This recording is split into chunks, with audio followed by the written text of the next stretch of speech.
Welcome to ILTV's Israel Daily. I'm Lajarga Veilazi, and coming up in today's newscast. Israeli soldiers thwart a stabbing attempt at the Gush Etzion Junction in the West Bank. The IDF strikes targets in Gaza after rocket fire renews for the third consecutive night. And are Eilat's Red Sea coral reefs in danger from rising sea temperatures and littering?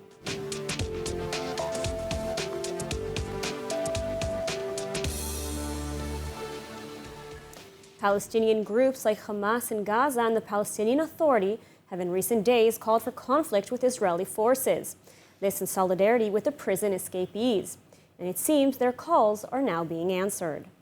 An attempted stabbing was foiled Monday morning as a terrorist at the Gush Etzion Junction in the West Bank tried to stab an IDF soldier using a screwdriver. According to the IDF spokes office, troops at the scene operated to thwart the attack and neutralize the assailant, identified as 27-year-old Mohammed Bilu, who was then evacuated in moderate condition to the Shaarei Tzedek Medical Center in Jerusalem for further medical treatment. This latest terrorist attack follows another attempted stabbing in East Jerusalem on Friday, which saw a 50-year-old Palestinian man try to stab an Israeli police officer near the Old City's Council Gate on the northern side of the city by the Kotel, or Western Wall. This attack was also thwarted by Israeli security forces, with the suspect succumbing to his wounds. And so, Israel remaining on high alert as tensions continue to escalate following the dramatic escape of 6 Palestinians from the maximum security Gilboa prison last week, and ahead of the Jewish holiday season. Now, the 2 remaining fugitives from the Gilboa prison escape still eluding authorities, the manhunt continuing as Munadil Nafayat and Ihaim Kahamji still remain at large. And so joining us now with an update on the search efforts is ILTV reporter Asaf Nissan. Asaf, what can you tell us? Are security services any closer to tracking these 2 remaining fugitives down? First of all, Ida, I want to start with also the latest update. There was also a stabbing attack now just happened outside the central bus station of Jerusalem. The assailant was arrested, but there are a few anything clear yet, but we're going to go further on with the details. As far as the escaped prisoners, we haven't seen any much updates. We've been seeing mostly rumors where they've been, and authorities have been looking all over to them. Of course, with the success of the first 4, it's only a matter of time, and we're also expecting to see more cooperation. These are from the local Israeli residents who are much more aware of what's going on now. I mean, where are they searching at the moment? So searches have been going mostly in 2 specific locations, which is Yokneam and Kfar Yoshua. And of course, due to the concern that they might have crossed the border, they still can't be sure what's going on. So I know they've been searching a lot over the border, especially with the close border to the Palestinian territories, which is, of course, the main option of where they're going to run to. So we're still not sure where it's going to, but I know they've been searching mostly in those areas. All right, Asaf Nissan, thank you for the updates, and stay with us because we have more coming up on the latest tensions along the Gaza border. So tensions rising once again along the Gaza border as yet another rocket was fired into Israel for the 3rd night in a row. In response, the IDF once again striking key targets in the Gaza Strip early Monday. This new round of hostilities being ushered in by the Gilboa prison escape. And with a delicate ceasefire in the balance, this begs the question, are we headed for a new round of hostilities? Joining us again is ILTV reporter Asaf Nissan with the details. Asaf, welcome back. So we're seeing attempted attacks against Israelis from the West Bank and now rockets being fired from Gaza. I mean, are we headed for another war? Well, Ida, it's too early to say because we are seeing those reports and everything happening around the Gilboa escape, of course. But so far, we've seen only a few rockets have been fired. Hamas has been retaliating. Israel's been retaliating. And of course, the tensions in the West Bank have affected it itself. But yet again, it's too early to know because Israel is currently not in a mode, and they don't feel like going towards another fight. They don't want to push towards it. The situation is delicate as it is. And of course, you want to see how Israel wants to progress with Gaza now. Since they don't want another war, what's the other option? So, I mean, this is all connected to the prison break by the 6 inmates just a few days ago. I mean, as we recall, there were a few threats coming from Hamas that if there will be any violence against the fugitives or if they're killed, that they would renew hostilities. What can you tell us about that? So have we seen, Nida, and as I said before, we've seen those threats coming ever since the escapees literally left the prison, and the support coming from Gaza, from Fatah, from the movements, all of them supporting the armed struggle against Israel if those prisoners will be hurt. Now, those 4 that were captured, of course, did force a reaction, did bring us to what we've seen so far. But otherwise than that, we haven't seen too much of an attack. And this is why I would say the attacks themselves are coming from the prison break, but we're not seeing too much of a retaliatory struggle from the armed forces. Now, on Sunday, Foreign Minister Yair Lapid also outlined a plan for Gaza. I mean, can you give us an overview of this plan? What exactly does it entail? So the report coming out, what Minister Lapid has said, is nothing new than what Bennett and Gantz have already been trying to promote, which is actually an economy for security. This, of course, is being a 2-stage plan. With first, of course, returning the infrastructure to Gaza, a little bit of electricity, gas, helping them with the essentials. With a promise of a long truce from Hamas and a promise they'll stop arming themselves. Then we'll see, of course, support coming with more medicinal supplies and help to the citizens. But this has to be done together with the international community, since the international community has to make sure that there won't be any more smuggling to the Gaza Strip from humanitarian aid organizations and as such. And in addition, we also heard that they want to give back they want to continue with strengthening the PA. And such, they want to give them back control of the passings. Rafah passing will leave the Egyptian Authority and will go back to the Palestinian Authority in order to ease the pressure on the Egyptian army. We're out of time, so let's hope that this plan will be able to take effect. Thank you. Thank you. New allegations coming to light on Sunday as Israeli Defense Minister Benny Gantz accused Iran of providing foreign militants with drone training at an Iranian airbase near the city of Isfahan. Let's take a look. בבסיס קשן, צפונית לאספהאן, מתבצעות בשנים האחרונות ההכשרות לכוחות האיראנים וגם לשליחים מתימן, סוריה ולבנון, עיראק ועוד. הבסיס רחב ההיקף שאני מציג לכם היום הוא בבחינת אבן הראשה של מערך הייצוא הטרור האווירי האיראני האזורי. Speaking at a conference at Reichman University, the defense minister provided satellite images showing unmanned aerial vehicles, or UAVs, on the runways at the Kashan Air Base, adding that the country was also investing in arming terrorist groups. ולאחרונה החלו האיראנים להעביר ידע לייצור כטב"מים לחמאס ולג'יהאד. איראן משקיעה מאות מיליוני ריאלים בייצור וייצוא כטב"מים ובאמצעי לחימה. The latest intelligence comes after Iran was accused of attacking an Israeli-owned ship at sea using drones in July, leaving 2 people dead. Also on Sunday, Prime Minister Naftali Bennett called on world powers to not make any additional concessions to Iran regarding the nuclear deal. אני קורא מכאן למעצמות לא ללכת שבי אחרי אחיזת העיניים האיראנית שבעקבותיה ייגררו לוויתורים נוספים. אסור לוותר על חקירת האתרים, והדבר הכי חשוב, המסר הכי חשוב, חייבים לקצוב לזה זמן. הם מושכים, חייבים לשים דדליין חד וברור שאומרים עד כאן. התוכנית הגרעין האיראנית נמצאת בנקודה המתקדמת ביותר אי פעם שלהם. זאת הירושה שהממשלה הזאת קיבלה, אבל עכשיו המשמרת שלנו, ואנחנו מחויבים ואנחנו נתמודד עם התוכנית הזאת. Iran has agreed to allow the International Atomic Energy Agency to service monitoring cameras at Iranian nuclear sites. This after talks on Sunday between IAEA head Rafael Grossi and the head of Iran's Atomic Energy Organization. But is this too little too late?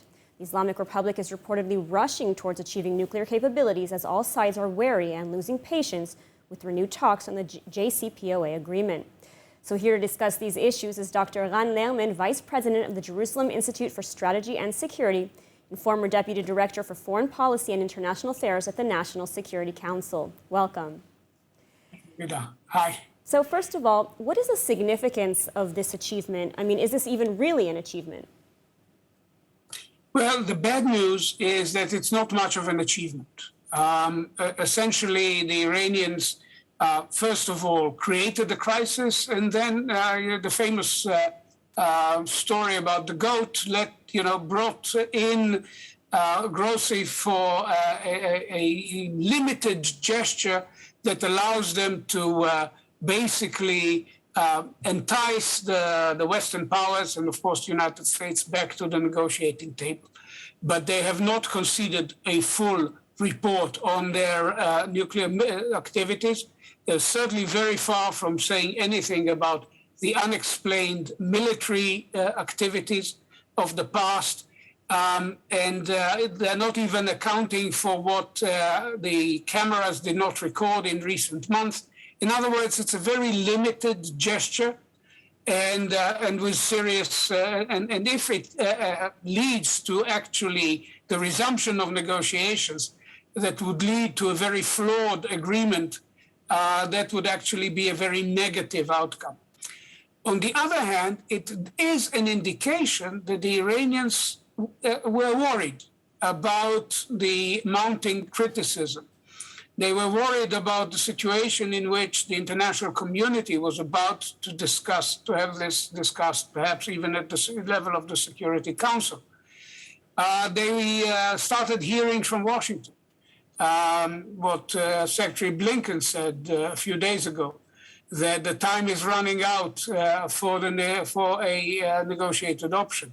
And so, I'm curious though, what is the status of the nuclear deal? Say that again. What is the status of the nuclear deal talks right now?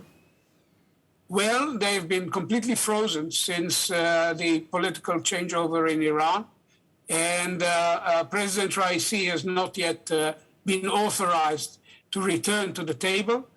Meanwhile, the Iranians have greatly accelerated their steps towards accumulating enough fissile material down the road for a nuclear device. And as a result, the meaning of the negotiations is now cast in doubt, because unless the Iranians are willing to roll back much of what they've been doing in recent months, there's really no point in returning to the agreement. And this is what Secretary Blinken said the other day. All this comes against the background of Prime Minister Bennett's meeting with Biden, in which the president clearly said that from the point of view of the United States, there need to be other options if the negotiations fail. So we are at a very delicate passage. We may face a situation where the only way to stop Iran would be by more robust measures, not only enhanced sanctions, but also possibly all sorts of preventive actions. I wouldn't go into what kinds of actions could be relevant, because there's a wide range of options, but clearly these need to be discussed discreetly between Israel and the United States, which are the two relevant players.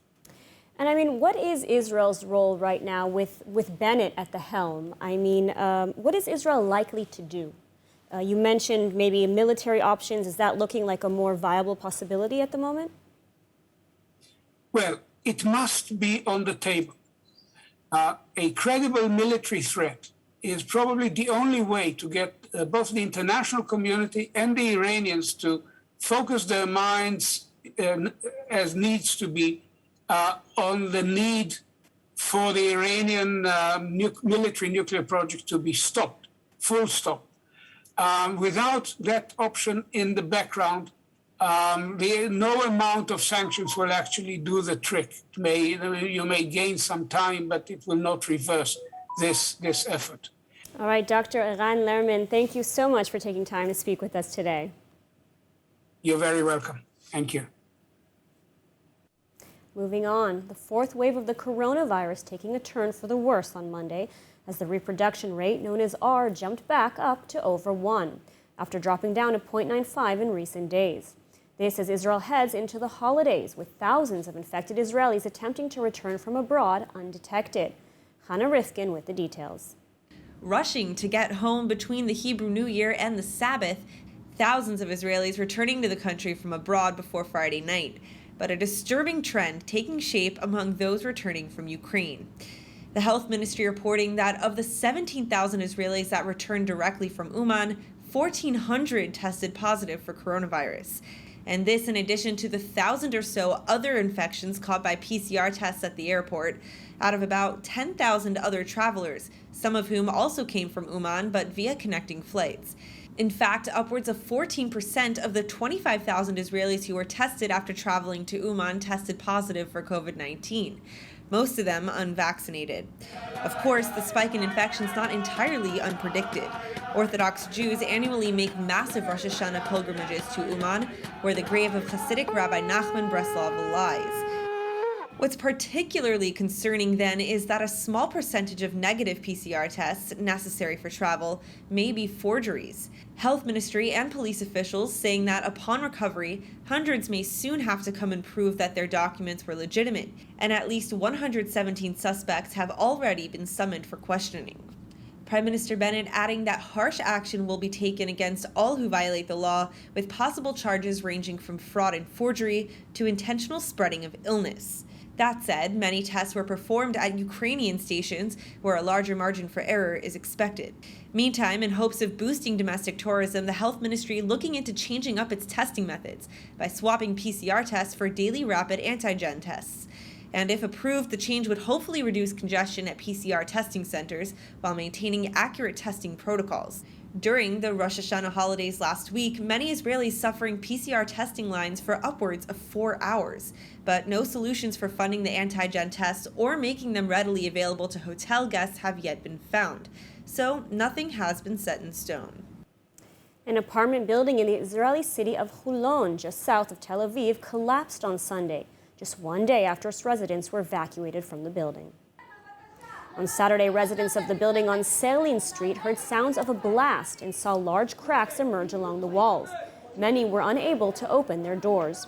First responders were dispatched and arrived at the scene, ultimately deciding to evacuate 32 families from the site. Police also closed off the area surrounding the building and evacuated several buildings nearby. The following day, the building collapsed into a pile of debris, damaging one of the adjacent buildings. Municipal engineers were called to inspect structures along the street and nearby blocks to determine if there was any additional danger of collapse. The tenants of the building, who have lost their homes and most of their belongings, are now calling for assistance, saying the municipality has done little to help other than offer water and shelter at a local community center. In response, the mayor of Holon, Moti Sasson, said the municipality would try to assist the residents as much as possible. Though on Monday, the city's head architect arrived at the scene, and according to Israeli news outlet N12, said the collapse was the responsibility of the tenants, as old buildings and structures require regular maintenance. We've all heard of the effects of plastics pollution and climate change, but how is this affecting Israel? Well, a new report released Sunday by the Inter-University Institute for Marine Sciences in Eilat warns that rising sea temperatures and trash thrown into the Red Sea are harming Eilat's coral reefs. Eilat is Israel's southernmost city, an international resort town known for its snorkeling and diving and incredible coral reefs, which are now under threat. And here to discuss the danger to Israel's Red Sea is Rani Amil, director of the Marine Environment Protection Division at the Environmental Protection Agency. Welcome. So what can you tell us about the state of Eilat's coral reefs at the moment? Yeah, hi. Eilat's coral reefs are in danger, grave danger, we can say. The national monitoring program that we are running together with the Inter-University Institute in Eilat for, we must say, for the 18th year now in a row, indicates that the dangers are only increasing. For example, last March 2020 actually, there was a southerly, a great storm that what it did, it covered the most of the reef with sand, but not only that, it took out of the bay sunken garbage, sunken waste, and drove it towards the reef, what caused breakage of large coverage of the reef, up to 20%, 22% in some areas, which is a very harsh effect. Now, I mean, is the threat coming more from the rising sea temperatures or more, as you mentioned, from, let's say, marine trash? Let me just articulate quickly the row of danger. First of all, the storms are only increasing. The global warming affecting the seriousness and let's say the strength of the storms, which is posing danger, and it will be only worse and worse towards the years. Not only that, the sea temperatures, as you indicated, is rising and rising quickly. In the Red Sea, we can see we are measuring an increase of 1/3 a degree, every 10 years, which means in a decade, the rise is 3rd degree. This is 3 times more than the IPCC panel had seen and indicated what's going on in the global oceans and seas. The effect of that, we need to understand that whenever the sea temperature is rising, the unpredictable things that can happen are even unimaginable. For example, during 2017, there was a break of a certain bacteria that killed a lot of the fish of the reef itself, and this is directly driven by the temperature rise. And you, as you said correctly, there's also a direct influence, bad influence of the anthropogenic influence in the Red Sea. It is us, the humans. We throw a lot of garbage. All right, we're almost out of time, so just final thoughts. I mean, is there anything that can be done at this point to reverse these effects? As we said, along with what I said about the solid waste and the plastics, we need to avoid using plastics and plastics which are used for one time and then throw to the waste stream. This needs to be avoided totally. So we need to avoid plastics. We need to avoid plastics on the seashore and at sea. And last but not least, we need, as Israelis, we need to avoid building infrastructure, in particular, along the Red Sea. This environment is very delicate. We need to keep it as natural as possible in every sense. All right, Rani Amir, thank you so much for taking the time to speak with us today. Thank you. Now let's take a look at the weather forecast with Hannah Rifkin. And a mostly sunny Tuesday ahead of us with warm lows tonight between 19 to 26 degrees Celsius. And then tomorrow, Tuesday's high temperatures predicted in the 30s mostly. Now back to the studio with Lidar. And now before we go, let's take a look at what's going viral in Israel.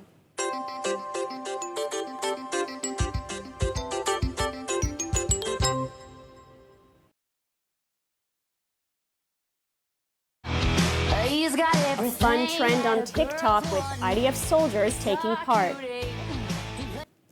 All right, that's it for today's news. Today's exchange rate is 3.20 shekels to the American dollar and 2.53 shekels to the Canadian dollar. And finally, for the latest updates and news from ILTV, please like ILTV on Facebook, follow us on Instagram, and subscribe to our YouTube channel, as well as to our newsletter at iltv.tv. I'm Lidar Gavei Lazi. Be well, and thank you so much for watching.